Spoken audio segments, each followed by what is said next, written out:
I am so excited to be talking to my guest today, Kelsey Felton, who's going to take us through a discussion about siblings of children with special needs, including some of the positive aspects and challenges these children face, and some practical tips for supporting your typical child to face some of these challenges. Kelsey has an undergraduate degree and a master's degree from Virginia Tech and has another master's degree from UNC Chapel Hill in school counseling. And she currently serves as a counselor at the Collegiate School in Richmond, Virginia, and has been working with children in one form or another for over 20 years. Kelsey, thanks so much for joining us today. Thanks so much for having me. It's great to be here.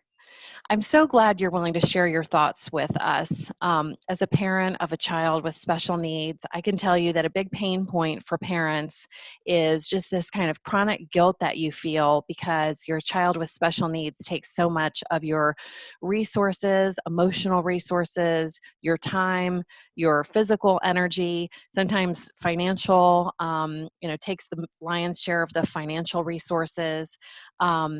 And I think that sometimes as parents, we struggle with whether we're giving our typical children enough attention, whether we're recognizing when they're feeling stress. And I think our conversation today is really going to help some parents in looking at some of these issues and figuring out maybe some different things that they can do to support their typical children. So my first question is challenges that you typically see in siblings of children with special needs. Great. Well, I'm excited that we're going to be talking about the positive too, because I think we can focus on the challenges, but also focus on a lot of the positive aspects that come from being a sibling of a child with special needs. But I think some of the challenges are that it can be somewhat anxiety provoking. That a sibling will see that his brother or sister may be different than friends, brothers or sisters, and that their family may function a bit differently. And while there are a lot of pros to strengthening that family dynamic and having a very close family dynamic, some of that can be tough for a sibling as they go through the regular ups and downs of development.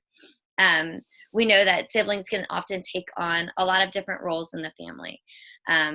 Sometimes they might take on a leader role, sometimes more of a role model role, a teacher role, even a protector role. And that taking on all of those roles at sometimes a young age can be stressful. And then sometimes having that kind of pressure or feeling like they need to be the role model of the pro-social skills and the pro-social behaviors can be a lot, as we know that kids are kind of designed to push boundaries and make mistakes. And so sometimes I think that sense of pressure can be some sort of stressful. Some behaviors that sometimes we might see might be kids taking on a whole lot of responsibility and independence, almost more than is developmentally appropriate at that age, because they are being helpful and wanting to help the family. And then on the flip side, we can also see a lot of attention-seeking behaviors because they are kind of seeking out some of that energy that they're seeing coming into their sibling. And so sometimes we may see some of those different behaviors as just kind of a symptom or sign of showing that they're, seeking out some attention in different ways. Great. Yeah, I was just going to ask you about some ways that parents can tell that their child is maybe struggling with some of these issues. So you're saying attention-seeking behaviors, such as what would be some examples of that? Any of the common attention-seeking behaviors, I think sometimes it can be just, kind of explosive outbursts. Sometimes that might be being really silly or saying things to push the limits to kind of get any sort of attention. And that's something we see, common across development, but particularly if kids are feeling that kind of lack of attention in some way or perceiving it, then that's when we might see some of those behaviors. Gotcha. And so what about things like anxiety or fear? Sometimes it's a little bit hard for kids to express these things. So how can parents know if their children are feeling anxiety or fear about some of the issues that are coming up? And anxiety tends to be an internalizing emotion. So it is often one that can be more difficult to find. Some of the symptoms would be trouble sleeping, or fatigue, or a lot of fatigue, insomnia even. So I think that's always one to look out for. Children often say that they experience those bigger feelings at night. So that is a time to really kind of just notice what behaviors and patterns you're seeing. Irritability is often a common symptom of anxiety, and that kind of explosive outburst, like we mentioned, can be one.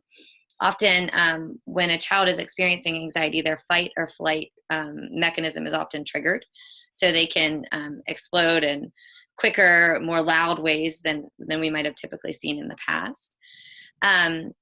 They also can be really clingy to parents, or on the opposite, very avoidant of parents. So, any of those behaviors that seems to be out of the norm and is repeated. So it's not like it just happens one time, it's happening, trouble sleeping for weeks at a time might indicate that there's some bigger feelings going on. And then there's also the somatic symptoms, such as the tummy aches, the headaches, just even body aches, which can come from being so tense. So those are some of the symptoms we might look for. So what are some of the positive aspects that siblings of children with special needs can have or exhibit, and how do we nurture those as parents? Well, I think that connection between siblings and that loyalty and protection is something to really be nurtured and celebrated. I often see that students will really develop a sense of compassion and empathy. And I think that might be one of the biggest pros about it.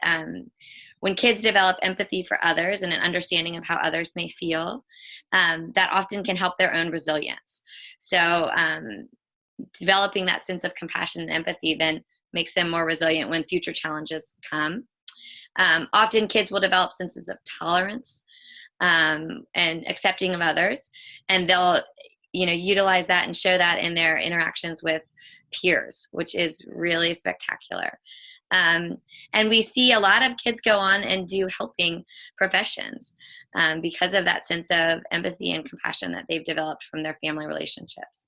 So that's great. Ways to nurture that, I think, are to celebrate when you see it.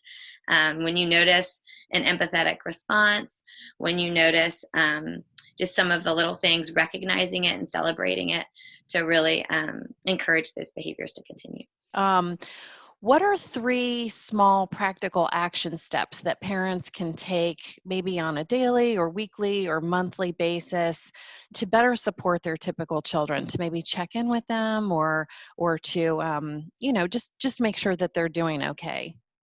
I really like Amy McCready. She is an author and kind of parenting expert, and she's written If I Have to Tell You One More Time is one of her books, and the Me Epidemic.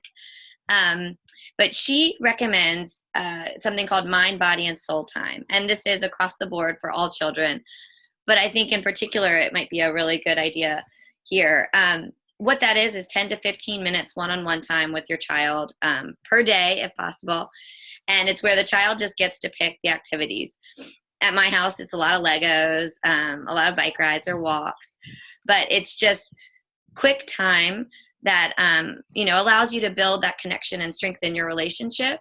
But I think more importantly, it fills the emotional buckets of kids when they're needing that one-on-one attention. They're getting it, and it's all very positive. And that way their emotional bucket is full, so that when something does come up and it is a challenge, I think it can be a little bit easier to work through it when you already have that kind of your attention needs are being met, which is a great thing. I personally have done it in my own house too, and it's been great for us. Another thing that I recommend when parents are doing those daily check-ins or weekly check-ins, whatever it might be, just to talk and see how things are going, I love to have a feelings chart. And I wish I had one to show you, but they're all in my office.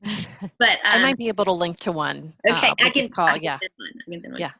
But a feelings chart would just have pictures of all different emotions, and allowing kids to point to the feelings they're feeling, I think can really open up the doors for communication. Kids don't always express, I'm feeling really worried right now, but they can point to a picture face and say, this actually is how I'm feeling, all right? I might be feeling a little bit stressed out. So I think utilizing that in a discussion can be really helpful to kind of just get a pulse on where they are and what's going on, and talk through some of the emotions they might be having. And then lastly, I think with parents to use resources. School counselors, as I am, so I'm going to kind of make a plug for us, but there's lots of great resources out there at schools, and school counselors offer one-on-one counseling. We do lots of lunch bunches and lunch groups, and I think that might be a place for siblings to really feel like they're getting some of that one-on-one attention, and that they're getting maybe some of their needs met through some great social circles, or just even some one-on-one attention. I also think Facebook groups are great senses of support, and thinking about how you can connect other siblings together so that they can share experiences can be really powerful too. Yep. I think a lot of people kind of overlook sometimes that, a school counselor is such a fantastic resource, and one that your child is, kind of regularly interacting with or has access to. So that's a fantastic idea for parents who might be struggling with, how do I get my child a little extra support? Yeah. Yes, absolutely. And it's, there's no threshold for a meeting with a school counselor. It's just nice to have that resource there anytime if needed. Great. Well, Kelsey, it's meant so much to me that you were willing to share all of these great ideas and thoughts with us today. And I'm going to link to some of the books that we talked about below, so that any parents looking for additional information can find information on this topic. And to anyone who's watching, if you liked this video, please hit like. If you want to hear more videos like this, please hit subscribe, or visit us on our website, ourspeciallives.com, and feel free to leave a comment or indicate if there's a topic that you'd like to cover in another video. Thanks so much for joining.